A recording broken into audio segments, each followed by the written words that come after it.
Hai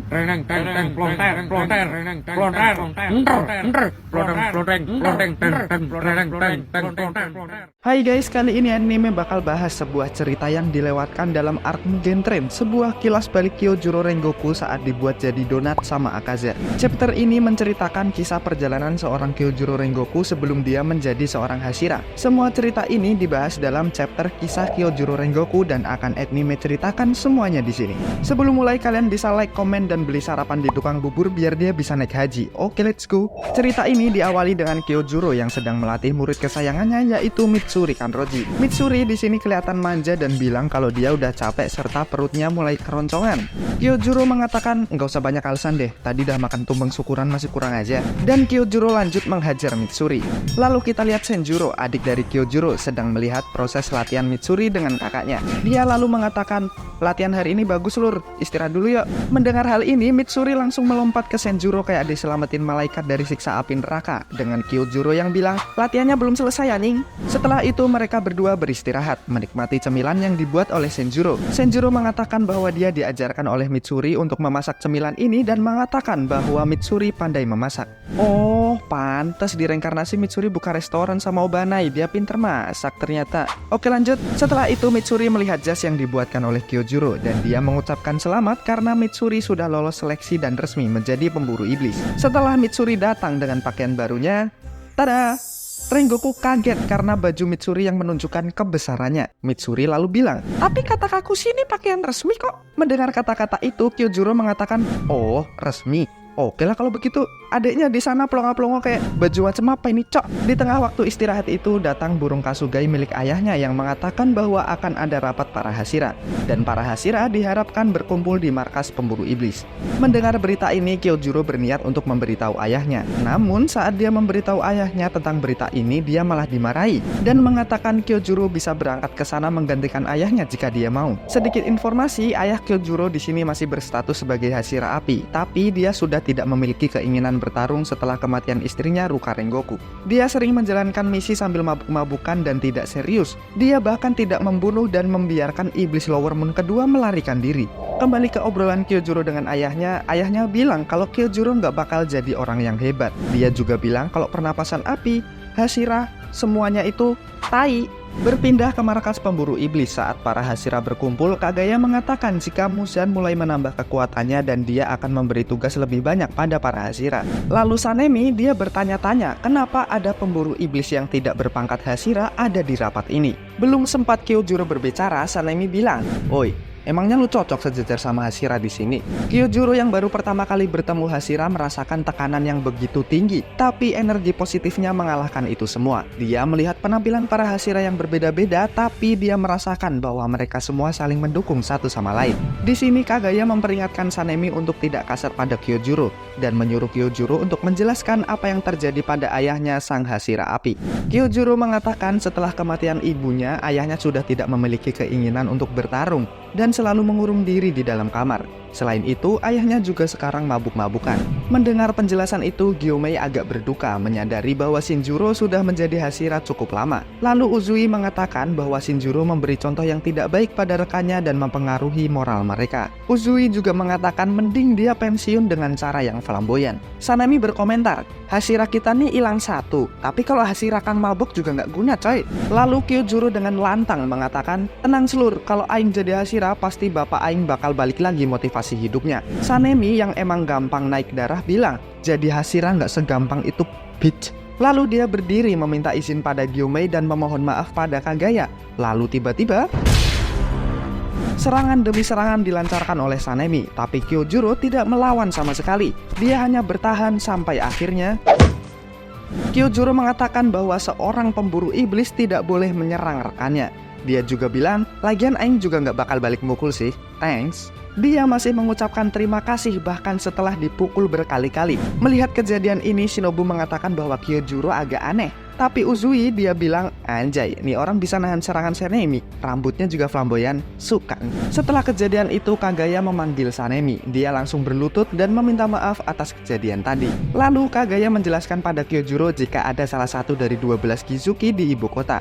dan dia ingin Kyojuro menyelesaikan misi ini. Semua Hashira kaget. Shinobu mengatakan, "Oh ya, kata sama. Bukannya kalau iblis bulan harusnya Anda memerintahkan kita sebagai Hashira?" Kagaya menjawab bahwa itu di luar wilayah dari para Hashira lainnya. Dan wilayah yang ditugaskan adalah daerah dari Shinjuro, ayah dari Kyojuro. Kagaya juga mengatakan pada Kyojuro, "Kalau ente mau jadi Hashira, jangan cuma ngomong, buktikan."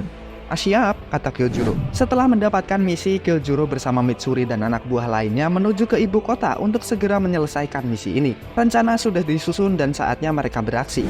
Di tengah jalan, Mitsuri dengan tubuh gototnya ditabrak sama bocil. Karena mungkin ngerasa kayak nabrak tembok Cina, bocil itu menangis dan sang ibu datang. Ibunya marah-marah. "Anak salah saya apa? Anak apa salah? Anak gue lo apain anjing?" Mitsuri belum sempat menjelaskan, si ibu itu ngomong lagi. "Apa-apaan dibawa pedang, rambut aneh, penculik ya? Gue telepon polisi lu." Di tengah keributan itu, Kyojuro datang dan bilang, "Punten mamang, anak ibu tadi kepleset terus jatuh sendiri, bukan gara-gara mbak-mbak ini." Hal tadi membuat Mitsuri minder dengan penampilannya. Menyadari hal itu, Kyojuro mengatakan pada Mitsuri penampilan itu bukan segalanya. Jangan minder hanya karena tampilanmu kurang sempurna. Di tengah motivasi super itu, Mitsuri dengan cepat ingin menuju ke tempat kejadian. Hampir saja Mitsuri kena headshot. Dengan kecepatan kilat, Kyojuro datang ke tempat pelaku penembakan. Dan ternyata itu adalah lowerman kedua, Hairo. Sedikit mengingatkan, iblis ini adalah iblis yang dibiarkan melarikan diri oleh ayah Kyojuro. Lanjut, Hairo mengatakan bahwa akhirnya dia bisa bertemu lagi dan membalaskan dendamnya. Kyojuro bingung karena ini adalah pertama kali mereka bertemu. Mungkin Hairo menganggap yang dihadapannya adalah Shinjuro yang dulu hampir membunuhnya. Menyadari bahwa Kyojuro tidak bisa mengingat dirinya membuat Hairo tidak bisa mengendalikan amarah dan menembak kepalanya sendiri. Informasi tambahan sedikit lagi, Hairo sejak manusia tidak bisa mengendalikan amarahnya, dan saat jadi iblis dia akan menembak kepalanya sendiri jika amarahnya sulit dikendalikan. Lanjut, setelah menembak kepalanya sendiri, ledakan kembali muncul di tengah kota, dan Hairo mengatakan jika dia telah menaruh bom waktu di beberapa tempat. Pertarungan kembali berlanjut antara Kyojuro dan Hairo. Kyojuro terpojok dan membuatnya bersembunyi di balik papan. Bukan di balik papan, balik papan. Ya kalian paham lah guys. Namun tiba-tiba sebuah bayangan hitam muncul di bawah kakinya. Muncullah sebuah senapan yang memborbardir Kyojuro. Tapi tidak semudah itu Ferguson. Kyojuro selamat dan menyerang balik Hairo dengan bentuk pernapasan keempatnya. Dengan serangan itu, Kyojuro berhasil mengarahkan pedang ke leher iblis itu. Tapi dengan kekuatan autor, tidak mudah untuk memenggal kepala iblis ini. Pedang Kyojuro tersangkut, seperti tertahan dan tertelan oleh teknik bayangan iblis ini. Kesempatan ini digunakan Hairo untuk mengeluarkan dinamit yang meledak saat itu juga. Ledakan itu terdengar oleh Mitsuri. Menyadari bahwa lokasi itu adalah tempat gurunya bertarung, Mitsuri mendatangi tempat itu. Ternyata Hairo masih hidup. Dia berhasil meregenerasi setengah tubuhnya yang hilang. Dia muncul di belakang Mitsuri, menjambak dan menodongkan pistolnya di kepalanya. Kembali dengan kekuatan autor, surprise motherfucker, Kyojuro masih selamat dari ledakan walau tubuhnya berdarah-darah. Dia berhasil menyelamatkan Mitsuri dan menyuruhnya untuk mencari bom waktu yang ditaruh oleh Hairo. Tapi jelas Hairo tidak akan membiarkan hal tersebut. Dia mengeluarkan teknik darah iblisnya, bayangan serigala. Dan serigala itu selain menyerang Kyojuro, dia juga akan menyerang para pemburu iblis lainnya. Kita pindah ke Mitsuri. Setelah mendapatkan perintah, Mitsuri segera mencari bom tersebut. Saat mendapatkan bom itu, segerombolan bayangan serigala tiba-tiba muncul dan menyerangnya. Mitsuri yang belum bisa menguasai pernapasan api tidak bisa menebas serigala ini. Di saat yang bersamaan, dia melihat ibu dan bocil yang menabraknya tadi juga diserang oleh serigala. Dia melihat sang ibu mencoba untuk menyelamatkan sang anak, tapi sang anak tidak mau kabur dan mencoba menyelamatkan sang ibu. Melihat kejadian ini, entah dari mana Mitsuri tiba-tiba mendapatkan kekuatan, berhasil menebas dan menyelamatkan mereka semua. Mitsuri bingung, merasakan tubuhnya bergerak sebelum dia bisa berpikir. Disinilah Mitsuri menyadari kekuatan dan pernapasan cintanya. Mitsuri lalu melihat bahwa semua serigala tadi melolong dan melarikan diri ke suatu arah. Dia tidak membiarkan begitu saja. Dengan kekuatan barunya, Mitsuri berhasil membunuh serigala tadi dan mengamankan bom waktunya. Kembali ke pertarungan Kyojuro, serigala terus menyerangnya. Tapi dengan mudah Kyojuro menebas mereka semua. Melihat kejadian ini, Hairo melempar bom molotov untuk membakar Kyojuro. Tetap saja dia selamat. Amarah Hairo mulai tak terkendali melihat Kyojuro yang terus hidup meskipun sudah dia serang berkali-kali. Dia lalu kembali menembak kepalanya sendiri. Momen singkat ini harus segera digunakan Kyojuro. Tapi ternyata, wow, Hairo mengeluarkan senapan mesin dari tubuhnya. Tapi semangat Kyojuro tidak akan runtuh hanya karena senapan mesin. Dia terus melawan. Di tengah bombardir senapan mesin itu, Hairo menyadari bahwa bom waktunya tidak meledak. Serigala yang dia panggil juga berkurang jumlahnya. Hairo tetap mengeluarkan semua senjata, menghujani Kyojuro dengan pelurunya. Melihat Kyojuro yang masih bertahan membuat dia bertanya-tanya, apakah dia benar-benar orang yang dulu pernah dia lawan? Dia merasa yang ada di hadapannya adalah orang yang jauh lebih kuat dari yang dulu dia pernah lawan. Peluru Hairo akhirnya tidak ada yang tersisa lagi. Lalu Kyojuro mengatakan, "Dah kelar bro."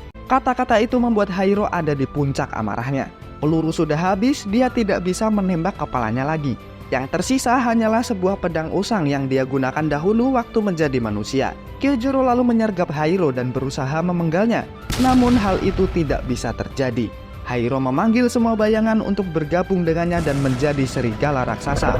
Pedang usangnya juga menjadi sebuah pedang besar yang siap menghancurkan siapapun. Pertarungan kembali berlanjut antara Kyojuro dengan bentuk akhir Hairo. Pertarungan berlangsung sengit. Kedua pihak saling menyerang tanpa ampun hingga akhirnya Kyojuro mengeluarkan teknik ultimate, pernapasan api bentuk ke-9, Purgatory. Dan akhirnya setelah pertarungan sengit ini diakhiri dengan Kyojuro sebagai pemenang dan Hairo masih sempat memuji keahlian pedang Kyojuro sebelum dia melebur menjadi debu. Setelah kejadian ini, Kyojuro kembali dipanggil ke markas pemburu iblis dan resmi diangkat menjadi seorang Hashira api. Dengan resminya Kyojuro menjadi Hashira, harapan Kyojuro membuat mendiang ibunya bangga menjadi nyata. Walaupun akhirnya jadi donat, tamat.